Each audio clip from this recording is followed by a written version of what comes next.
Hello and welcome to the George Groves Boxing Club. I am George Groves. I am here at the world famous Dale Youth ABC, my amateur boxing club. The lads have just been in Sunday morning training, took a few of them on the pads. There's a lot of talent down here, I promise you that. They're finished, they're gone, so I've stole the ring and I'm giving you my take on last night's action, which was of course Canelo Alvarez against Terrence "Bud" Crawford. Is this the biggest fight we've ever seen?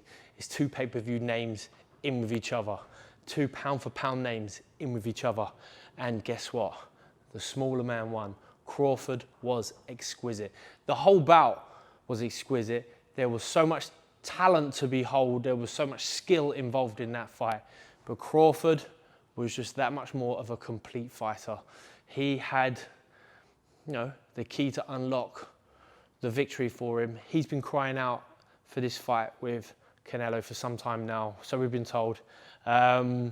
Canelo was gracious in defeat, a true champion in that regard, but soundly beat. The right man won. The fight was certainly competitive. The rounds were competitive, but they were conclusive for Crawford. A clear winner in my eyes, and yeah, without doubt now, the pound-for-pound #1 guy of this era. This is the Crawford era. Like, we can't dispute it. He's done something incredible. Usyk's gone up and fought giants and done it. But Crawford has done it in, well, he's beaten Canelo, who's also, in my opinion, a pound-for-pound guy. Before the fight was set, when the fight was set, I was asked to make a prediction, and I thought Canelo would just be too big. That was the big question mark for me. It must have been a big question mark for everyone, is can Crawford deal with the size, the power, the strength, the aggression at times from Canelo? Sure, he might be a slicker boxer, but is he going to have to win on the back foot, scurrying around, just picking shots, surviving, going into that mode, which none of us wanted to see? And guess what? He didn't have to do that. He met Canelo time and time again in the center of the ring, or just came within punching distance, traded with him, and came out on top. So we tip our hat to Crawford. He is the Crawford era. This is the Crawford era. Canelo was asked who was better, Floyd Mayweather, Crawford. He said Crawford. That's it. And there will be debates out there, I'm sure. And Mayweather, I'm sure he won't be happy with it. But for me, Crawford beats Mayweather. Crawford is a better fighter than Mayweather. Crawford is one of the best fighters to have ever lived, to have ever laced up the gloves. And last night showed it. If that is his last performance, then, you know, he's going to go out on a tremendous, tremendous high. This, for me, is how Crawford won. I'll break down the fight right now. So the difference between both fighters on the night is, of course, that Canelo,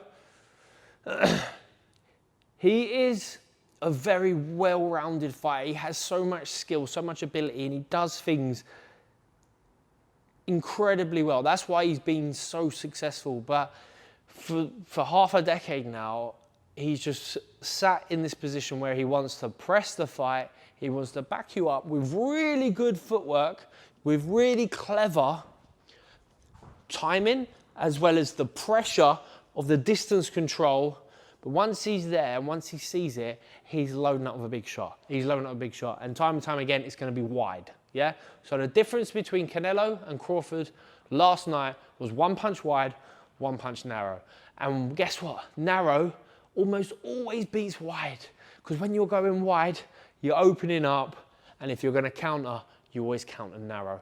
It's like that catch and fire that we talk about, that you hear trainers and fighters talking about doing.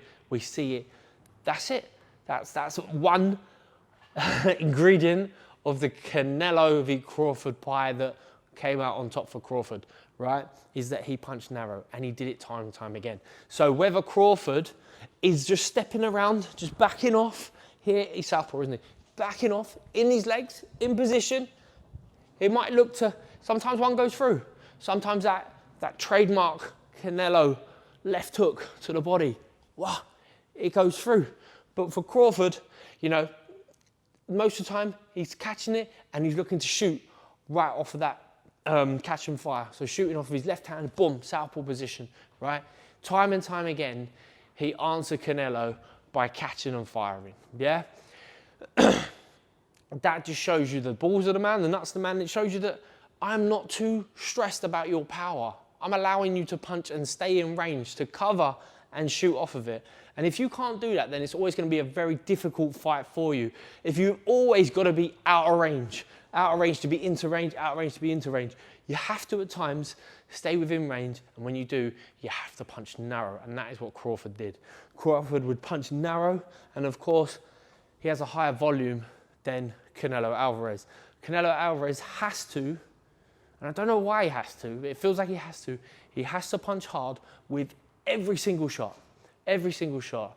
The commentators spoke about Ryan Garcia explaining that if Canelo doesn't punch hard with every shot, they won't respect his feints. I mean, that's nonsense, because the more variety you have, the harder you are to read. Yeah, so it doesn't matter how good your feints are. Once it goes past the point of a feint, you know it's a punch, and you know it's going to be heavy, there's no surprise there, is there? And it's always that much more difficult to punch off of a power punch. Usually your combination finishes with a power punch. So if you're going to throw a 3, whack, whack, boom, you whip the last one. You don't go hard, hard, hard, right? Canelo likes to punch in 1s and 2s, and it's so much more difficult for him to then punch off of a combination.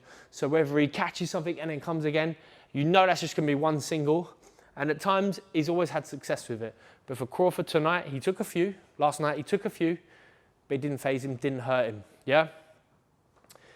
He was about business, and you got to respect that, yeah?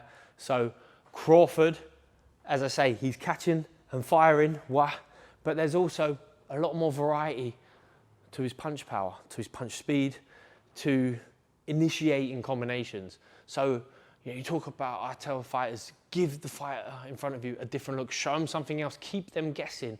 And if Crawford can pour, like we see Usyk do in the heavyweight division, where he has to be really bouncy and herky-jerky because he's giving away always so much height and reach. Crawford don't really have to give away that exact height and reach against Canelo, but he has to vary the power, and he's varying it, he's varying the speed of the shot, but he is punching in between his power shots. And ultimately that is proof of you being more of a complete fighter, because you have something else to add to your artillery, to have to your game. And that was Canelo's undoing last night. Was a guy who was not afraid to stay within range, who could take the odd shot that went through and always punch back. You can see the frustration in Canelo, like as the fight goes on. And maybe this is part and parcel of him just being at this stage of his career where he's half ready to hang up the gloves. He's earned more than enough money. He's had more than enough success. And he's a nice guy. He pays tribute to Crawford. You can see there's nothing bitter about him at the end of the fight what makes you think, oh, he ain't finished with boxing yet. If anything, he might be satisfied, and rightly so, with what he's achieved. And throughout that fight, he gave it his all. He was desperate to win, but we didn't see anything change. We didn't see, it might be he's looking for a slightly different shot on a slightly different angle, but it's always got to be, I've got to get within that half-step range and jump in with a big shot. He doesn't feint, or he doesn't pour, or he doesn't touch to get himself actually into the range to then punch with it.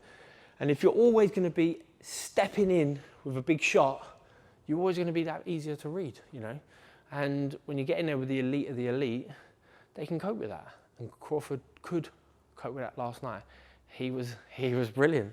He was brilliant. He went head and body really well, and he would knock Canelo's head back with the straight shots. And then when he did, he would just take a little step, go for a little walk. He was always changing his feet, always changing the distance, always one step ahead. He's a fascinating guy. At his age, like he just turned 37 or just turned 38. You see him in the corner, clear face, no heavy breathing, no expression.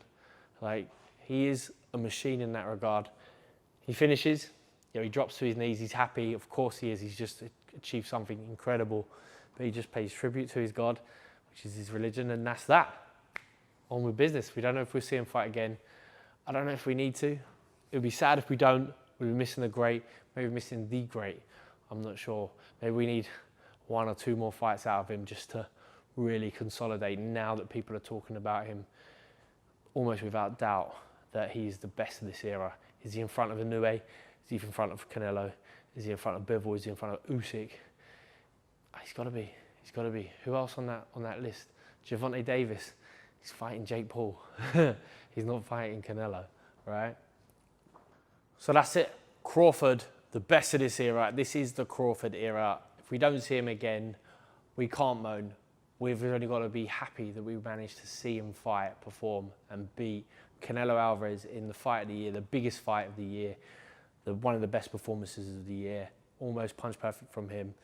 Exquisite work. Exquisite is the word that I want to come through more so than anything else about Terrence Crawford this weekend. But what was also exquisite, I believe, was Netflix. I really enjoyed the boxing on Netflix. Considering they haven't put on too many shows, it was slick, it was good, it was easy, it was free on your subscription, unless I get a bill for the post and I missed something. It was incredible. The commentary stream was spot on. The event looked incredible. Everything about it was brilliant. And if Netflix really are the player, I'm nervous, I've got to be honest, about the idea of boxing being put into a bubble. Things are going to become even more controlled, with the influence of people like Dana White and stuff like this, who are great marketers, but from the fighter's point of view, is it going to be tougher to make a living as a fighter? And therefore, is boxing going to die off, or is it going to lose its soul? I don't know. But last night's effort under Turki Al-Sheikh and Riyadh Season out in Vegas, Netflix, brilliant. I couldn't have sing higher praises. Loved it. It was brilliant. And no pay-per-view. I mean, is that the future for Netflix? Is that the difference that they can have that no one else can compete with, if they're not going to charge you additional money whenever you want to watch something that you really want to watch? So maybe it's just coax us through now to get us in, foot in the door, get us all addicted to Netflix. And maybe, a big event like that, there are a lot of people of a certain age who don't have Netflix and think, do you know what? This is more than worth it. I'm going to subscribe to the fight this weekend. Turns out, I'll get a month. Watch Breaking Bad. Yeah, see if Walter White can get through his bout with, Hank Schrader. Well, what else is good on Netflix right now? Has anyone seen Charlie Sheen? The Charlie Sheen documentary is exquisite as well. I'm almost through it. Charlie Sheen. Right, buzzing in and out. See you in the next one. Where's the next big fight?